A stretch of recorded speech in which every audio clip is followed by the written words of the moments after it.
I'm feeling it. I am feeling it. So, the Saskatchewan Roughriders, who scored only 4 Rouges all last season, Jack. The Stampeders are over the hump and back on top. 2018 Grey Cup champions. Yeah, man, I eat chalk for breakfast, lunch, and dinner. Here's a 50 to the 40, down near the 20. He's going to score! Touchdown! A chance to win! Will they get it? Yes, they will! Unbelievable! Holy goodness! Whew! Muy caliente. All right, guys, we are live with episode 5 of the Red, White, and the Rouge podcast. My name's John. You guys can find me over on Twitter at John Hewish with the _. And as always, I'm joined by Rob, also known as at Rob McSports on Twitter. Rob, let's rip just right before we even get to the rewind from last week. Let's jump right into the topic you wanted to start the show with. All right, I've got 2 big questions for you. Okay. One. Actually, I have 3. Okay. 1, are you even more sold on Cody Fajardo now, or did you see this coming? I am even more sold on Cody Fajardo now, and here's why. And it's because the take is aging very well in my favor. Now, I'm going to tell a story that's unrelated to DFS. I was out with a girlfriend on the weekend. You know, we were up at watching a sunset by the ocean. And we get there and we see like a little splash in the water. Very romantic indeed. And she's like, "What's that?" I'm like, "It's a whale," as a joke. And lo and behold, 5 minutes later, a pod of orcas swims past us, and I was hamming it up after that. Like, I told you it was a whale, and you didn't believe me. So this is kind of like that, where honestly, there wasn't much behind that take originally, but it's aging pretty well. So yes, I am more sold on Cody Fajardo. Question 2, what does Toronto do with their quarterback situation? Do they keep playing Franklin, or do they move on? I think they keep playing Franklin at least for a couple more weeks. And this was something I wanted to bring up with you as well. I think I saw a post about it on Facebook, and it's how long does Jim Popp get a free pass to be a horrible GM because of his success in Montreal? Like, honestly, like that's a very good question as well. I think that no one in Toronto gives a shit about the Argonauts, and because of that, he's getting a complete free pass. Agreed. So that's why I think they stick with Franklin for a little bit longer. But I think if they're 1-8 in a couple weeks or in a few weeks, then we definitely see some McLeod Bethel Thompson for sure. Okay, and my last and final question: who is the best team in the league right now? I think really for me it comes down to 2. Is it Hamilton or Winnipeg? Oh, for me it's Hamilton, and it's but Hamilton's played some very easy teams so far. I mean, but like, was Saskatchewan an easy team week 1? No, you're right. That's a very good point. I mean, yeah, they've played Montreal twice, but look at the majority of their schedule is Montreal, Toronto, and Ottawa.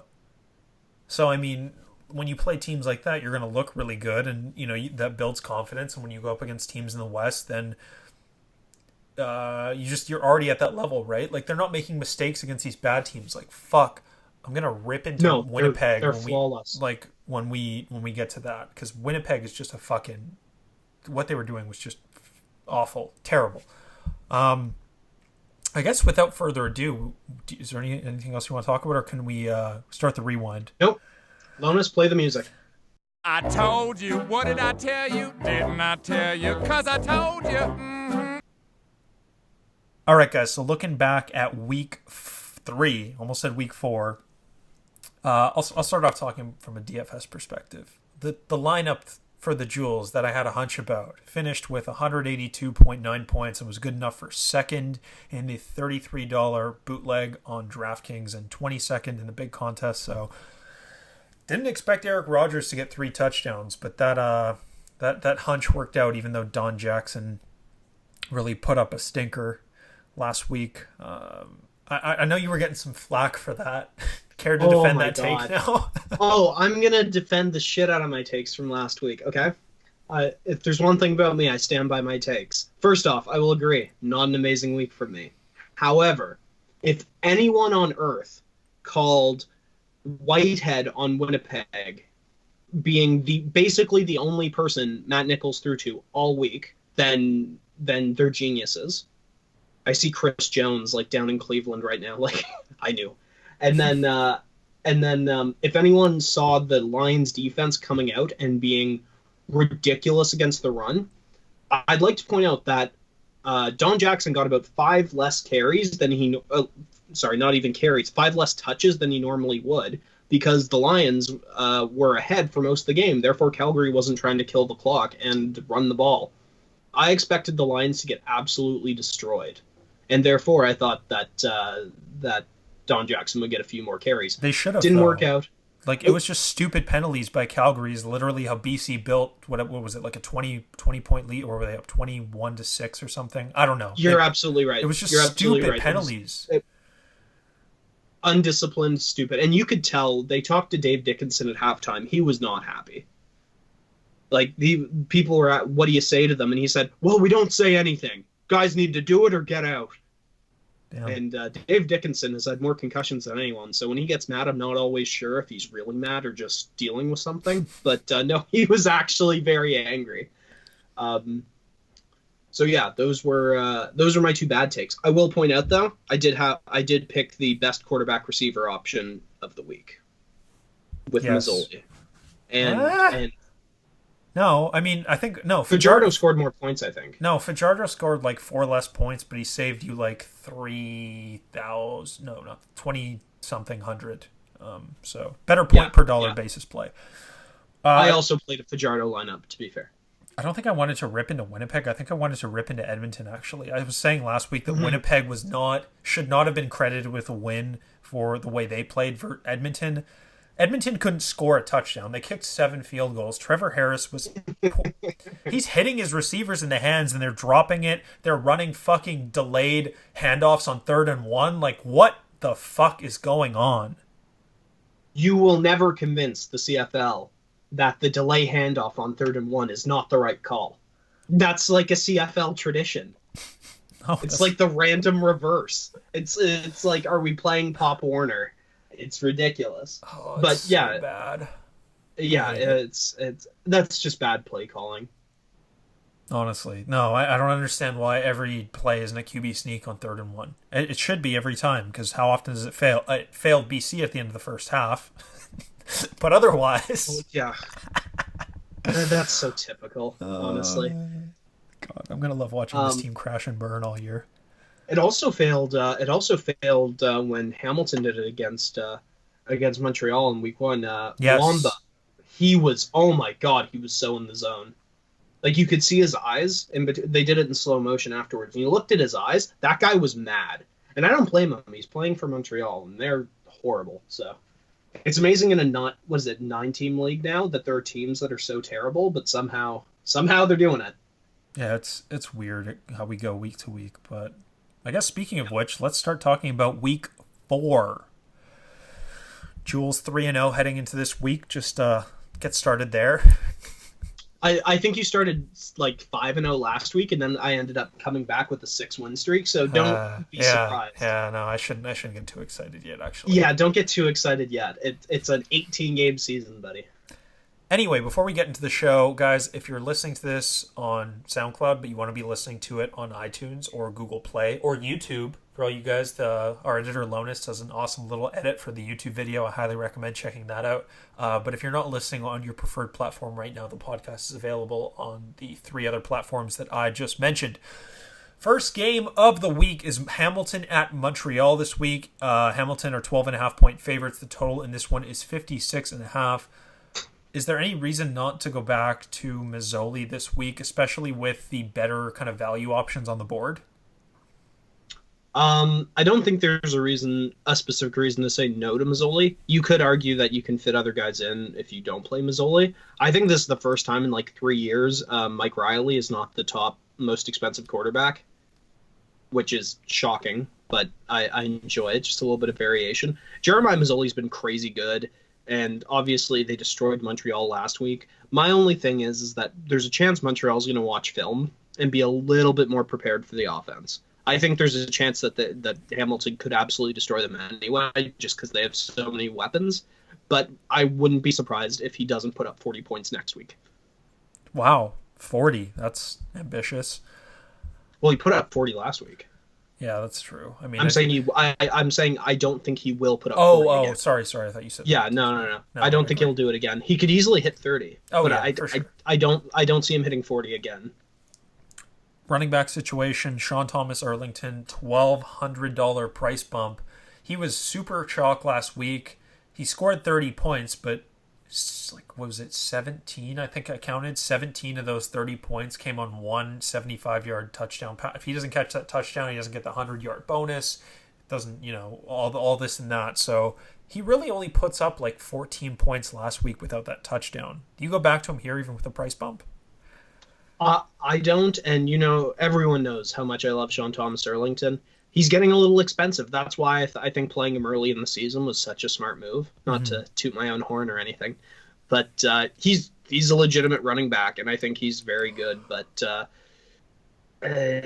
yeah, he's not. He hasn't been incredible on the ground in just normal handoffs. He's been quite good on passes, and he's had some really nice catches too. But on the ground, he's only been, I'd say, average. So I think there's other options.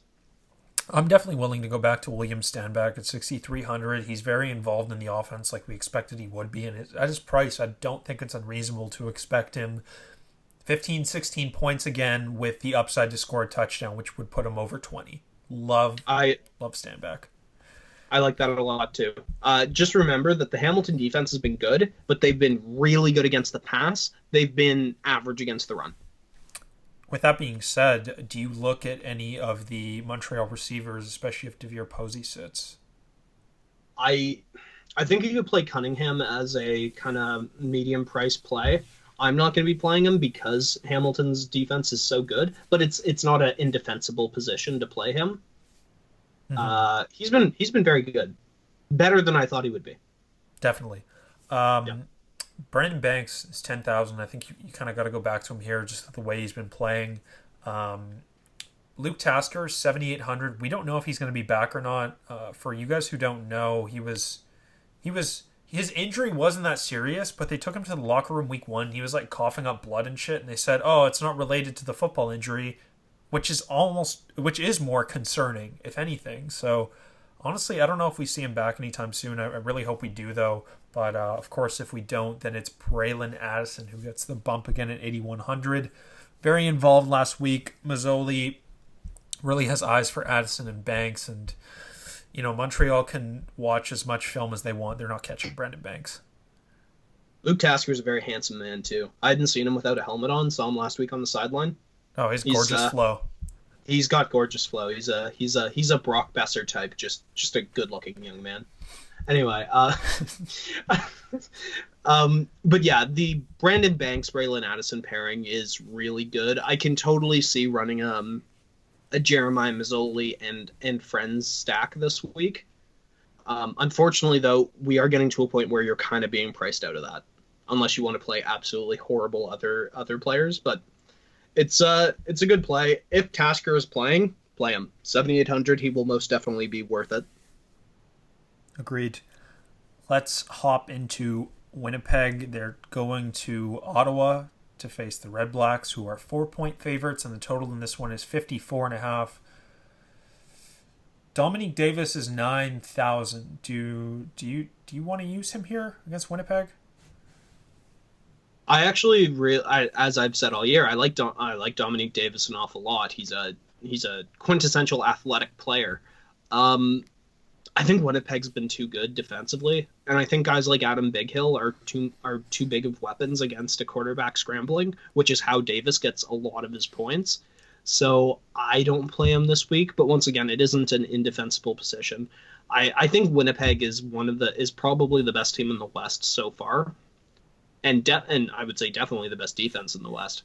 So I wouldn't be a big fan of playing him, but I could see an argument for why you would.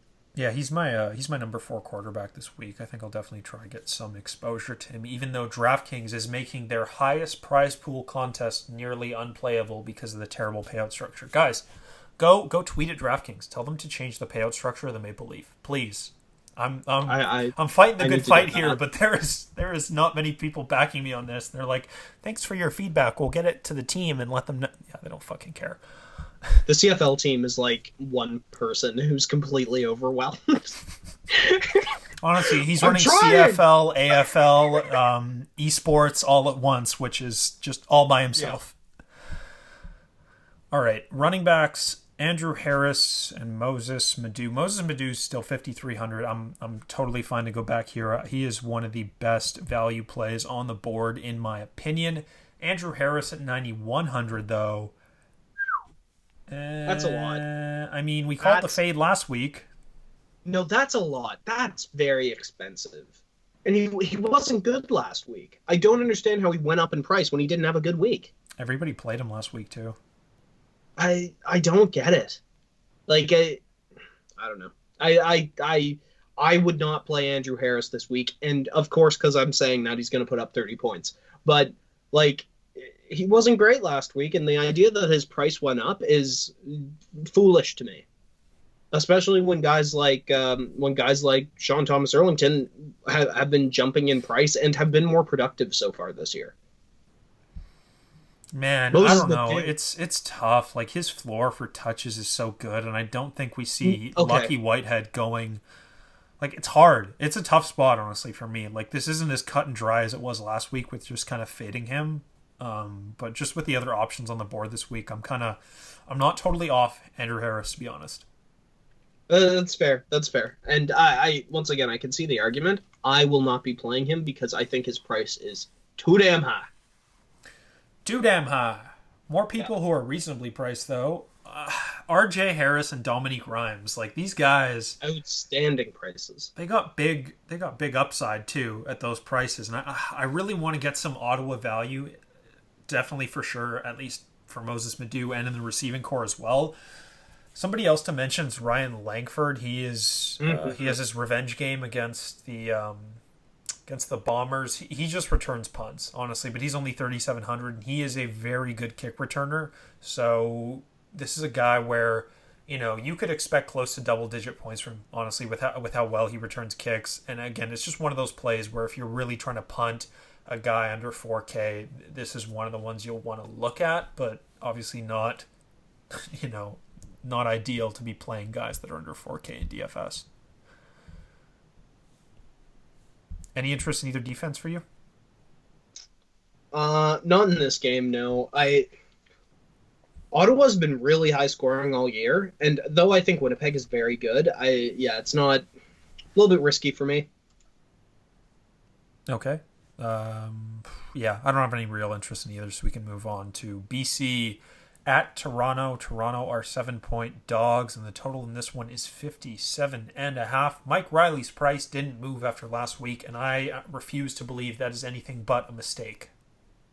Yes. That is a mistake. That is a mistake. The poor guy by himself screwed up. He meant to put 11,200, and he put 10,200. This is going to be an ongoing theme. The one guy who deals with CFL. What the hell are they thinking? You could definitely argue that Mazzoli should be worth more than Riley, but he should have gone up after last week. Once again, proving that they don't watch the games; they just look at the stats. Even looking at the stats, though, Riley still had a huge game.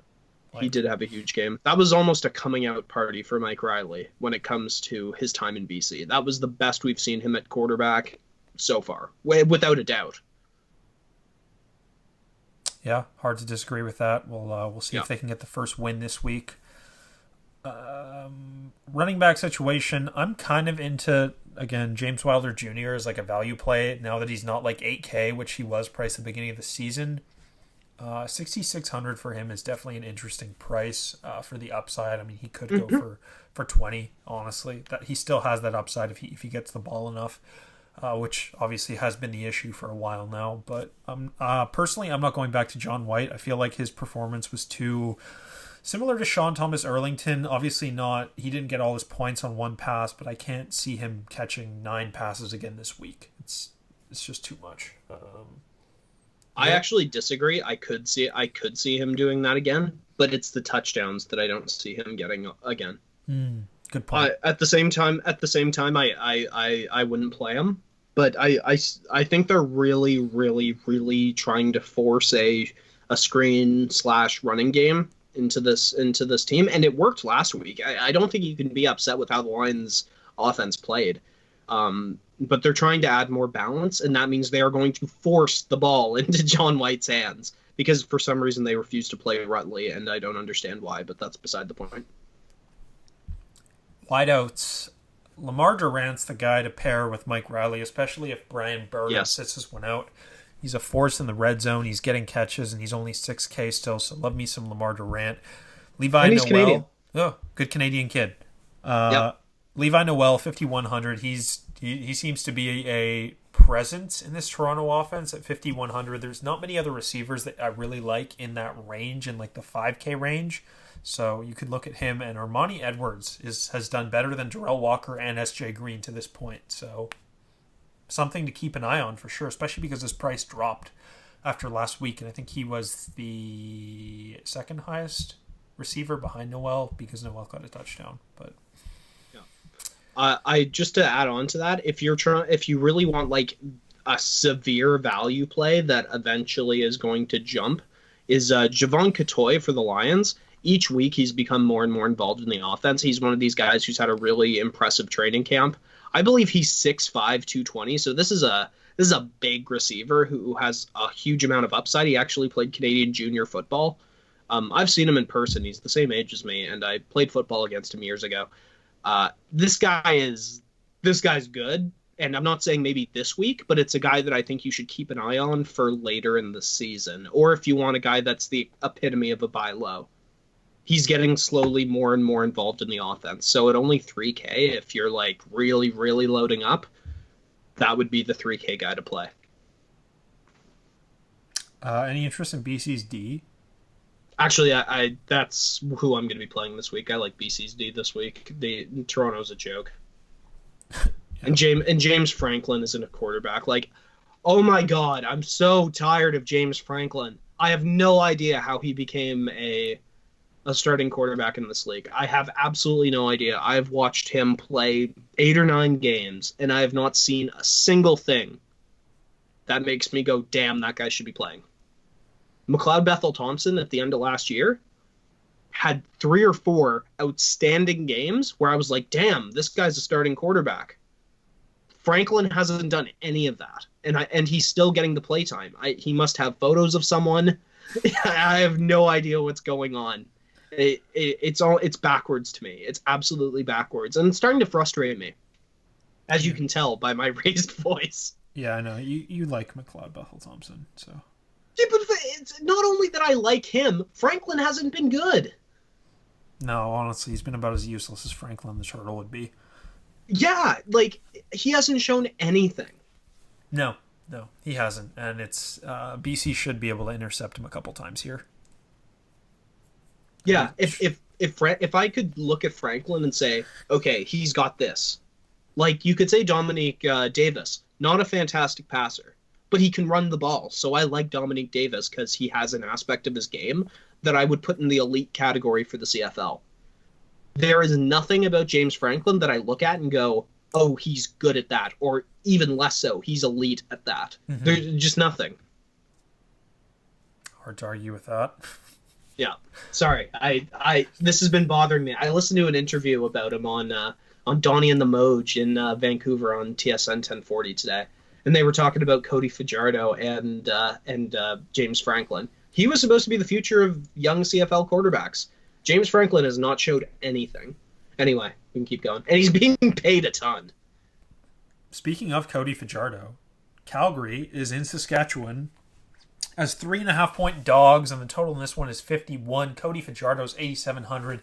Yes, I'm going to go back to that at 8,700. It's hard not to want him. I guess since we've kind of covered all the quarterbacks I have any remote interest in now, I'm going to try rank them for you guys. I'll say Mazzoli 1, Riley 2, Fajardo 3, Davis 4. But, like, it's so close. I second that. It's so close between them. Like, it is very close. I like John's ranking, though, is exactly where I would put them. Well done. Not going to play Nick Arbuckle at 9,400. Don't care if he starts. Don't care if Bo Levi's shoulder's okay. Not going to play him at 9,400 either, and I think you can second that as well. Yeah, I wouldn't play him at that price point. That being said, Nick Arbuckle is much more of a future quarterback than many of the other quarterbacks in the CFL. I like him about as much as I like Strevler, and I love Strevler. Like, he's a good backup. He's a guy with pedigree. So much future. Yes. William Powell's 8,200. I think we can go to him here against Calgary. I mean, he only put up 15 points the other day, but 15 points is honestly at his salary close to repaying the value that you'd like out of him. And then, yes. What else? Yeah, no, I think it's fine. I think he'll get more touches. He'll be more involved, especially because this game will be closer, and Cody Fajardo isn't literally just going to take the piss out on the Calgary secondary for fun, like it seemed like he did with Toronto. We going back to your boy Don Jackson at 6,900? I'm going to say no, but also I think he's got similar upside to Powell this week. Like, he could go in and have a fantastic game. But I do think Saskatchewan's D-line is better than Calgary's is. The thing that puts Powell over Jackson for me is that Calgary's D-line is brutally injured. They're missing Lucas, and I forget the name of the other guy who got hurt during the BC game. There's a lot of injuries on the Calgary D-line, and they're a little bit... and they're still recovering from losing Singleton as their linebacker. So Calgary hasn't been great against the run. I did call this in the first episode. Just a reminder. Somebody play the "I Told You" music. So, wideout situation. Kyron Moore, Shaq Evans are 7,100 and 7,000 respectively. I think... Yeah, they're good plays. I mean, if I had to pick one, though, I think it's Kyron Moore, honestly, by a nose. I mean, obviously, they're priced together so close for a reason. If I have to pick one, I guess it's him. But KD Cannon is a guy in the Saskatchewan Roughriders receiving corps just at 3,500. He's gotten 2 of his 3 games have been in double digits. He's getting some targets from Fajardo. Obviously, it's tough to plug a guy at 3,500 in a game that's going to be closer where he might see less targets. But I think he's good. As far as Eric Rogers, honestly, it felt like at the end of the game, literally Nick Arbuckle just kind of leaned on Eric Rogers and was like, "You beat BC." Like, so at 86, I think he'll definitely have eyes for him here. But if Arbuckle's starting, then it's the Riders D for me. Just again, these guys, you can expect at least 1 or 2 turnovers, and with how high scoring these games have been, that is about all you really need. I'm gonna mirror what you said about KD Cannon.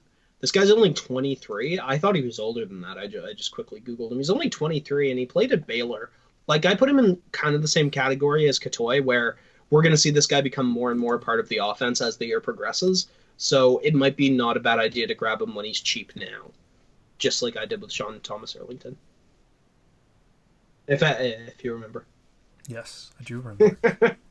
How could I forget? Oh, I bring it up every 10 minutes. I guess that's it for the game-by-game breakdown. We can jump into our 3 segments to close out the show now, starting with the John's Jewels versus the Mick Picks. I guess we'll start this week with the McPicks.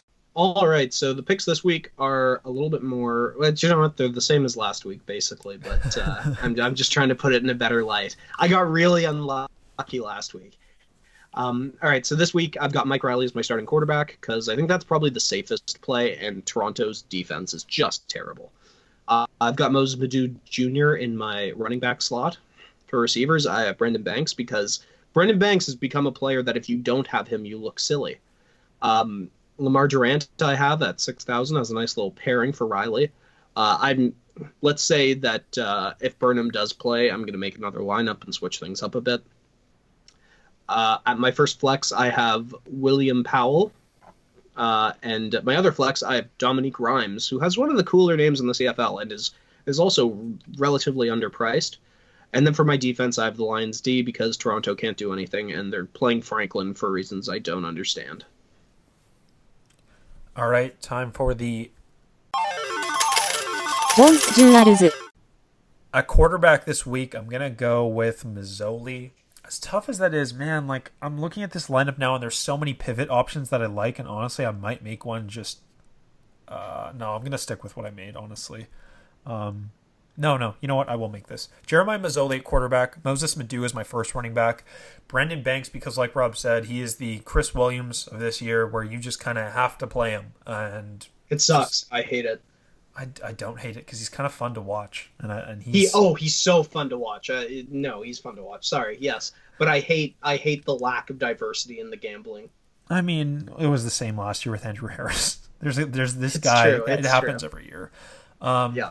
Lamar Durant as my wide receiver 2 to run naked, pairing Banks and Mazzoli.